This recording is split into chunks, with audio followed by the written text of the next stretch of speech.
ठरलं तर मग मालिकेच्या आजच्या भागामध्ये आपण पाहणार आहोत की इकडे आता प्रतिमा प्रताप यांना म्हणत असते की तुला आठवतंय का, जेव्हा अर्जुन आणि त्याचसोबत अस्मिता यांचीही लहानपणी खेळण्यावरनं भांडणं व्हायची, तेव्हा अर्जुनना तन्वीला सुद्धा प्रत्येक वेळेला असंच सांगायचा की तू या सगळ्यापासून वेगळी हो, लांब हो, या बऱ्याच गोष्टी तो सांगायच्या.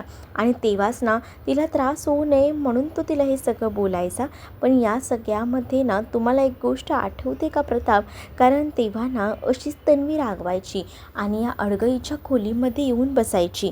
अगदी आता सायलीने केलं ना अगदी तसंच हेही आता बोललं जात असतं. तेव्हाच प्रताप म्हणतात की हो, तू जे बोलतेस ना ते मलाही आठवतंय, मला चांगलंच लक्षात येतंय. हो, हे असंच व्हायचं असंही आता म्हटलं जात असतं. तेव्हाच ना सायली आता विचार करते की प्रत्येक गोष्ट सारखी कशी असू शकते, हा विचार ना सारखा तिच्या मनामध्ये फिरू लागतो. म्हणजेच एखादी गोष्ट जर असेल तर असेल, पण प्रत्येक गोष्टीचा जो काही निकाल आहे तो सेम टू सेम कसा लागतोय, म्हणजे माझा आणि तन्वीचा एवढा काय संबंध आहे, असाही विचार ना आता मनामध्ये येऊ लागलेला असतो. आणि त्याबद्दलच ना सायली विचार करत असते. तेच आता सायली म्हणत असते की चला आता काय झालं, मग अस्मिता म्हणते की आपण बाहेर जाऊया, आपण काय इथेच थांबणार आहोत का, आणि असं बोलून ना आता ती लोक बाहेर जायला निघतात. तेच आता दुसरीकडे पाहायला मिळतं की प्रतिमा म्हणत असते की मी सायलीला ना माझ्याकडे घेऊन जाणार आहे, कारण माहेरपणाला सायली तू चल माझ्यासोबत, असंही आता सांगितलं जातं. माहेरपणाला आम्ही चालणार का, हो हो, का नाही चालणार, चल माझ्यासोबत. आणि रविराजांना सुद्धा आवडेल. खरं तर मी या सगळ्याबद्दल कल्पना आणि प्रतापशी बोलले, तुझ्याशी बोलायचं बाकी होतं, तेच आता तुला मी सांगते. माझ्यासोबत तू ये माहेरला आणि मग चांगलं आराम कर थोडे दिवस तिथेच, असंही आता म्हटलं जातं. ही गोष्टच ना सायलीला आवडते. सायलीला एकतर माहेर नसतं आणि त्यात प्रतिमामुळे तिला आता माहेर पण जगता येणार असतं, आणि त्यामुळेच ना ती खूप जास्त खुश असते. तेव्हाच अर्जुनचं मात्र पान हलत नसतं. अर्जुन म्हणत असतो की काय, म्हणजे आता बायको तू तिकडे जाणार, किती दिवसासाठी, अरे आता जातेच आहे ती तर 8-15 दिवसासाठी जाऊ दे ना. काय आहे ना, या प्रेग्नेन्सीमध्ये जर आपण बाहेर गेलो तर आपल्यामध्ये ना थोडेफार का होईना बदल घडत असतात, आणि तसंच सायलीलाही आवडेल ना, थोडं तिचं रुटीन चेंज झालं का तिलाही आवडेल, असंही आता म्हटलं जातं.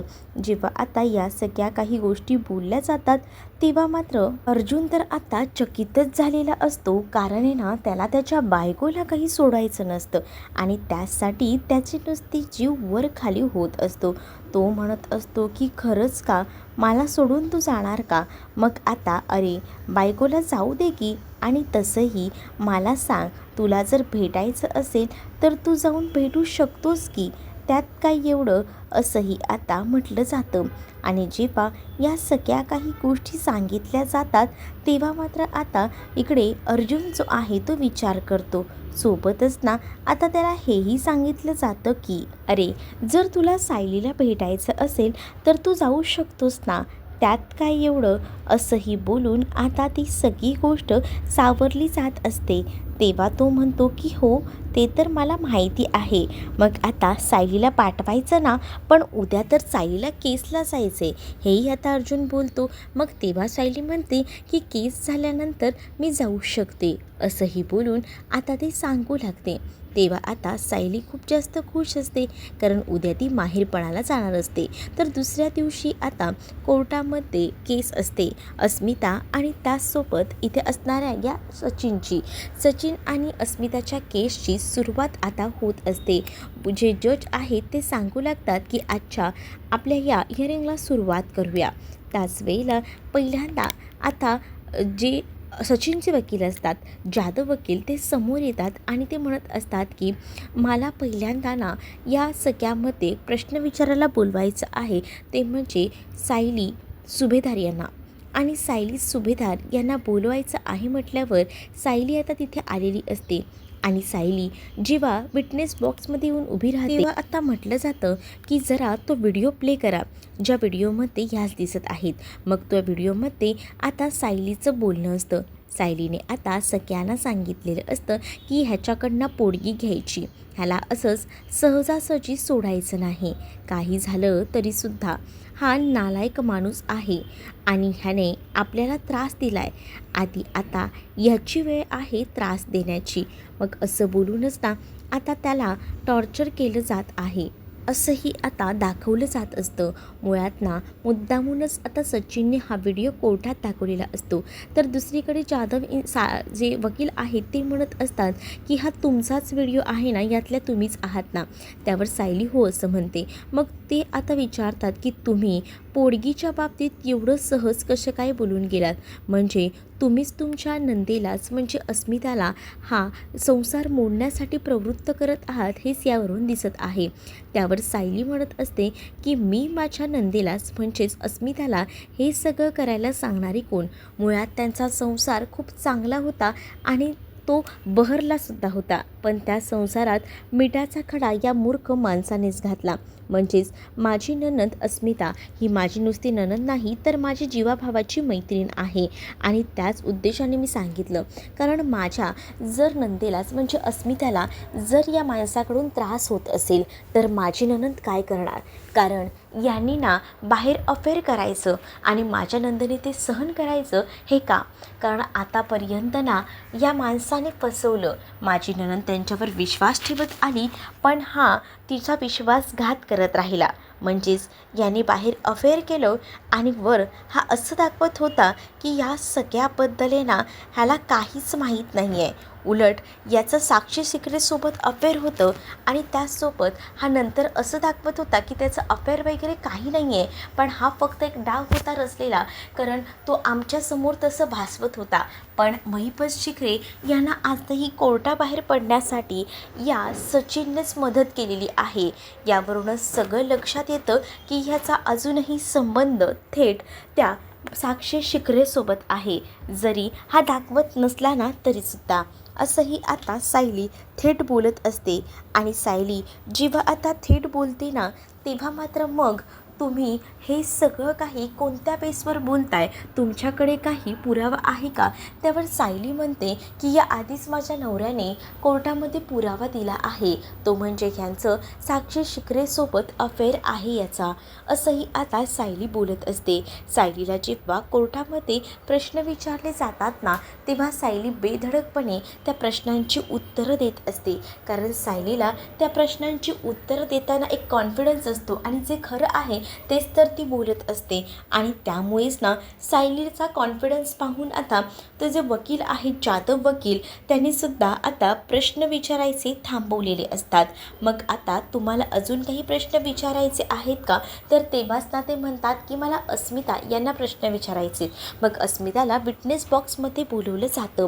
अस्मिता जेव्हा विटनेस बॉक्समध्ये येऊन उभी राहते तेव्हा आता अस्मिताला विचारलं जातं की तुम्ही जेव्हा लग्न झालं तुमचं तेव्हा तुम्ही कुठे राहत होतात. तेव्हा आता अस्मिता सांगत असते की जेव्हा माझं लग्न झालं तेव्हा मी काही दिवस सासरी राहिले. त्यानंतर माझा नवरा सचिन हा कॅनडाला निघून गेला. त्यावेळेला सुद्धा मी काही दिवस माझ्या सासू सासऱ्यांसोबतच राहिली. मग नंतर मी माहेरी येऊन राहिले असंही आता ती म्हणू लागते. आणि त्यानंतर तुम्ही माहेरी किती दिवस राहिलात हेही विचारलं जातं. तर तेव्हाच ती म्हणत असते की मी माहेरी राहायचे आणि येऊन जाऊन सासरच्यांची चौकशी करायचे. असं देखील आता इथे असणारी अस्मिता सांगू लागते. अस्मिताचं बोलणं ऐकून अस्मिताला मध्येच थांबवत आता मात्र जाधव वकील जे आहेत ते म्हणत असतात की मग आता तुम्ही तुमच्या सासू सासऱ्यांना म्हणूनच वृद्धाश्रमात ठेवलं आहे का. म्हणजे तुमचं जर सचिनवर प्रेमच नाही आहे, सचिनबरोबर तुम्हाला संसारच करायचा नाही आहे, म्हणून तुम्ही तुमच्या सासू सासऱ्यांना हे वृद्धाश्रमात टाकलं आहे असंही आता म्हटलं जातं. पण याचा वृद्धाश्रमाचा जसा उल्लेख केला जातो ना तसा मात्र आता खूप मोठा धक्काच ना अस्मिताला बसतो. कारण जी गोष्ट अस्मिताने केलेलीच नाही आहे ना त्या गोष्टींबद्दल अस्मितावर आरोप केले जात असतात. तेच अस्मिता म्हणत असते की कोणाला वृद्धाश्रमात ठेवले? माझ्या सासू सासऱ्यांना. आणि मी का वृद्धाश्रमात ठेवू त्यांना? उलट मी तर त्यांना येऊन जाऊन भेटायची सुद्धा. आणि जर आता माझा सचिनसोबत संबंध नसेल तर मी काही त्यांना वृद्धाश्रमात ठेवणार आहे का? आणि सचिनसोबतच्या घटस्फोटाबद्दलचा निर्णय मी तर आता घेतला आहे. मग मी त्यांना का बनवून वृद्धाश्रमात ठेवू? आता तर कितीतरी दिवस मी तर त्यांना भेटलीसुद्धा नाही आहे, असंही आता ती म्हणत असते. आणि जेव्हा या सगळ्या काही गोष्टी ती बोलते ना, तेव्हा मात्र आता इथे असणाऱ्या प्रताप आणि कल्पनाला धक्का बसत असतो. कारण बिचाऱ्या अस्मितावर नाही ते आरोप केले जात असतात. अस्मिताने कधी तिच्या सासू सासऱ्यांना वृद्धाश्रमात ठेवलं? अस्मिता तर सध्या बाहेरही पडलेली नाही आहे. मग हे सगळं चाललंय काय? हा विचारच ना आता मनामध्ये येऊ लागलेला असतो.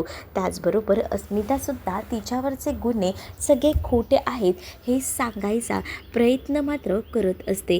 आणि तेव्हाच ना दुसरीकडे पाहायला मिळतं की हे सगळं तर होत असतं, पण तेव्हाच इकडे आता अस्मिता सरळ आणि सोप्या भाषेत सांगते आणि म्हणते की मी हे सगळं काही केलेलं नाही आहे, माझ्यावरचे आरोप खोटे आहेत. पण आता सचिनने आधीच पावती वगैरे बनवून ठेवलेली असते जी की अस्मिताच्या नावाची असते. आता अस्मिताच्या नावाची जी पावती आहे ती आता कोर्टामध्ये दाखल केली जाते आणि त्यामध्ये अस्मिताने स्वतःहूनच त्यांना वृद्धाश्रमात टाकलं आहे हे दिसत असतं. आणि जेव्हा अस्मिताने त्यांना वृद्धाश्रमात टाकले ही पावती दाखवली जाते तेव्हा जजही बघतात. आणि तेव्हा मात्र आता अस्मिता चकित होते. अस्मिता म्हणत असते की अर्जुन तू काहीतरी बोल ना, हे सगळं काही मी केलेलंच नाही आहे, तरीसुद्धा माझ्यावर खोटे नाटे आरोप केले जात आहेत. आणि ते सुद्धा कशासाठी? का? हे सगळं कशासाठी करतोय हा सचिन? मग त्याचबरोबर तुमचा घटस्फोटाचा निर्णय का आहे? म्हणजेच तुमचं चैतन्यसोबत अफेअर आहे यासाठी तुम्ही हा घटस्फोट घेताय का? असंही आता इथे असणारे वकील ना थेट इथे अस्मिताला बोलत असतात. अस्मिताला जेव्हा हे सगळं अशा पद्धतीने बोललं जातं ना तेव्हा तर तिला जबरदस्त असा धक्काच बसतो. अस्मिता म्हणत असते की काय बोलताय तुम्ही? जर चैतन्य माझा चांगला भाऊ आहे, पहिल्यापासून आम्ही भाऊ बहीण आहोत आणि आमचं नातं ह्या त्याच्या पलीकडे कधीच गेलेलं नाही आहे, आणि त्यावर जर हा माणूस आरोप करत असेल ना तर मला या माणसासोबत कोणताही संसार करायचा नाही. कारण मी जर प्रेम केलं असेल ना तर ते फक्त सचिनवर, बाकी कोणावरही नाही. आणि तोच जर व्यक्ती माझ्यावर असे आरोप करत असेल तर त्या माणसासोबत मी राहू तरी कशाला? कारण या माणसाचे बाहेर दुसऱ्या मुलीसोबत अफेअर आहे, तर त्या सगळ्यामध्ये होणारा मला त्रास मानसिक होता आणि त्यामुळेच मला या माणसासोबत नाही राहायचे, असं देखील आता अस्मिताने ठामपणे सांगितलेलं असतं. इकडे अर्जुन आता चैतन्याला मेसेज करत असतो की काय झालं, तुम्हाला पुरावे भेटलेत का? तुम्ही कधीपर्यंत पुरावे घेऊन येत आहे? असंही आता तो मेसेज करत असतो. कारण चैतन्याचा अजून तरी काही रिप्लाय आलेला नसतो. त्यामुळेच ना अर्जुन थोडा टेन्शनमध्ये येतो. अर्जुन विचार करतो की आता काय करावं, काहीच त्याला सुधरत नसतं. त्याच वेळेला इकडे जी अस्मिता असते ती मात्र सांगत असते की माझ्यावरचे आरोप केले जात आहेत ते अक्षम्य खोटे आहेत. मला या सगळ्याबद्दल काही वाटत नाही आहे, कारण मी असा विचार करत होते की माझं जे प्रेम आहे ते सचिन आहे आणि सचिनच माझ्यावर असे आरोप करतोय, त्यामुळे मला ना या बंधनात नाही अडकायचं.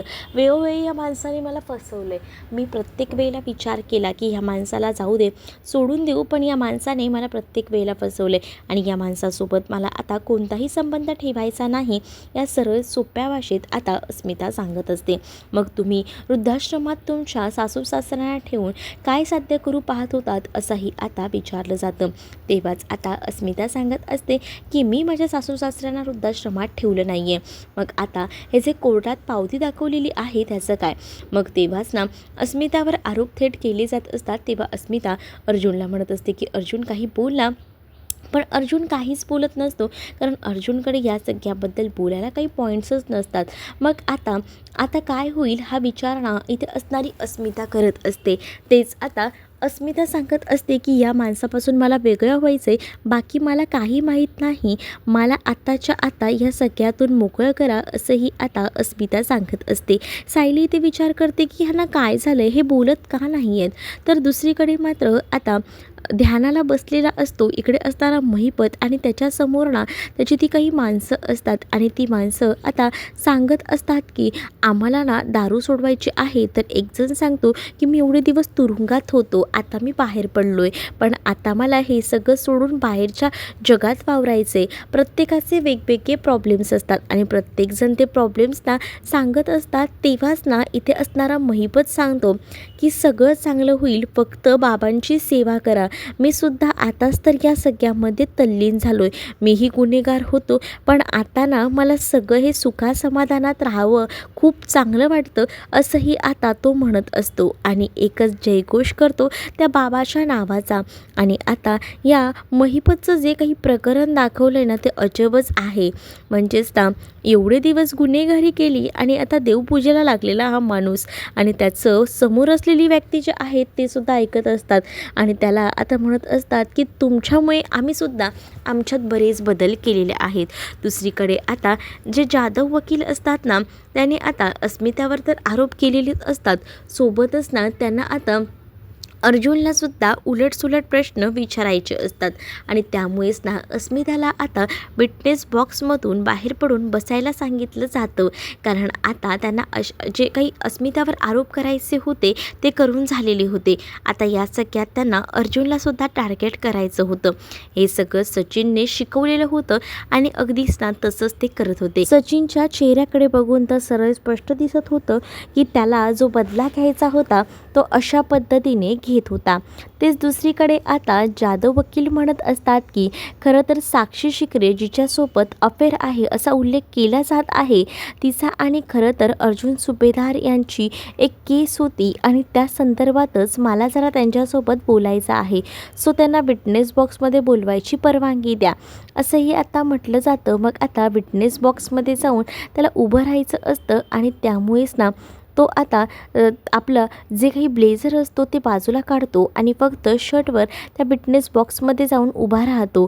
तर जाधव वकील आता त्याला म्हणत असतात की मला असं कळलं होतं की साक्षी शिकरेच्या विरोधात तुम्ही केस लढत होतात आणि ती केस तुम्ही जिंकलासुद्धा होतात आणि त्यानंतर साक्षी शिकरे हिला शिक्षाही झाली होती, असाही उल्लेख आता केला जात असतो. तेव्हाच अर्जुन म्हणत असतो की हो, तुम्ही म्हणताय ते अगदी बरोबर आहे, साक्षी शिकरे हे प्रकरण मला माहिती आहे आणि मीच ही केस लढलो आहे आणि त्या केसचा आणि या केसचा काही संबंध नाही आहे, असंही आता अर्जुन ठामपणे बोलत असतो. तेच आता इथे असणारे जाधव वकील म्हणतात की पण मला असं वाटतंय की तुम्ही या सगळ्याचा बदला घेण्यासाठी पुन्हा हे रिवेंज करताय आणि म्हणूनच माझं म्हणणं असं आहे की तुम्ही हे सगळं मुद्दामून करताय का तर तुम्हाला बदला घ्यायचा आहे. मग ह्या जेव्हा गोष्टी सांगितल्या जातात तेव्हा मात्र अर्जुन म्हणत असतो की मी का बदला घेऊ, मुळात ही केस मी जिंकलो आहे आणि या केसचा माझा पुन्हा काही संबंध आलाच नाही. कारण जर एखादी केस मी जिंकलो आहे आणि त्या गुन्हेगाराला शिक्षाही झाली तर पुन्हा आपण त्या सगळ्या गोष्टींकडे का लक्ष द्यायचं, असंही आता अर्जुन बोलत असतो. त्याच वेळेला जर तुमचा या सगळ्याची संबंध असेल तर अर्जुन म्हणतो माझा संबंधच नाही आहे ना. तर तेवढ्यातच ना जज म्हणतात की तुम्हाला जर माहिती नसेल तर मी सांगतो, जर या सगळ्याचा बदला घेण्यासाठी तुम्ही जर करत असाल तर अर्जुन सुभेदार तुमची सनद जाऊ शकते, हे तुम्हाला माहिती आहे ना. अर्जुन म्हणत असतो की हो मला माहिती आहे, म्हणूनच तर मी सांगतोय, मुळात ना साक्षीची केस मी जिंकलो होतो आणि पुन्हा या सगळ्याचा बदला घेण्याचं काही कारणच नाही आहे. उगाच कारण नसताना हे जाधव जे आहेत ते हे सगळ्याचा उल्लेख करत आहे आणि तुम्हाला असं का वाटतं की ह्या सगळ्याचा बदला घ्यायला मी करतोय, तुमच्याकडे या सगळ्याचे पुरावे आहेत का, असं देखील अर्जुन त्या जाधव वकिलांना विचारतो. तेव्हा ते वकील नाही असं म्हणतात. तेव्हाच मग जज म्हणतो की उगाच मग आर्ग्युमेंट्स का करताय, उगाच कोर्टाचा वेळ वाया घालवू नका, असं देखील आता सांगितलं जातं. तेच आता जाधव वकील अक्षरशः तोंडावर पडल्यासारखे झालेले असतात, कारण त्यांना असं वाटत होतं की अर्जुनला ते उगाचच कशात तरी अडकतील, पण अर्जुन हुशार होता आणि अर्जुन या सगळ्यामध्ये हुशारीने उत्तर देऊन आता त्या विटनेस बॉक्समधून का होईना बाहेर पडलेला होता. कारण अर्जुनला माहिती होतं की हे सगळं काय आहे. तेच दुसरीकडे महिपत जो आहे तो मात्र आता देवाच्या गोष्टींमध्ये तल्लीन झालेला असतो. एका बाजूला गाणी आणि एका बाजूला ह्या सगळ्या काही गोष्टी, हे सगळं काही घडत असतं आणि त्यामुळे महिपत जो आहे तो आत्ताच्या घडीला सर्वात श्रेष्ठ माणूस मानला जात असतो. त्याच्याकडे येणारी सगळीच माणसं त्याच्यासमोर बसलेली असतात आणि त्याच्यासमोर हात जोडत असतात आणि महिपतसाठी हे सगळं काही नवीन असतं. महिपत विचार करतो की खरंच ना, या सगळ्याच्या पुढे सुद्धा दुनिया आहे आणि जी इतके वर्ष मी बघितली नाही. इकडे आता मधुभाऊंचं पूर्ण भाषण वगैरे झालेलं असतं. मधुभाऊंच्या नावाचा जयघोषही होत असतो. तर मधुभाऊसुद्धा त्यांच्यासोबत तिथेच नाचतही असतात आणि मधुभाऊंचं जे काही आहे ते सगळं ह्या लोकांना आवडत असतं. कारण मधुभाऊ चांगले चांगले सल्ले देत आहेत असंच काहीसं त्यांना आता वाटत असतं. ते दुसऱ्याकडे आता अर्जुन जो आहे त्या आता पुन्हा एकदा आपलं ब्लेझर वगैरे घालून बसलेला असतो. त्याच वेळेला अर्जुनलाही विचारलं जातं की तुम्हाला काही प्रश्न विचारायचे आहेत का. तर अर्जुन आता तरी निदान शांत असतो. कारण अर्जुनकडे पुरावे नसतात ना, त्यामुळे अर्जुन चिडीचूप असतो. पण अस्मिताला प्रश्न पडतो की आपल्याला काहीतरी ॲक्शन तर घ्यावी लागणार आहे. कारण सचिनने आपल्यावर नाही ते आरोप केलेत, हेही आता बरोबर ना अस्मिताला आठवत असतं.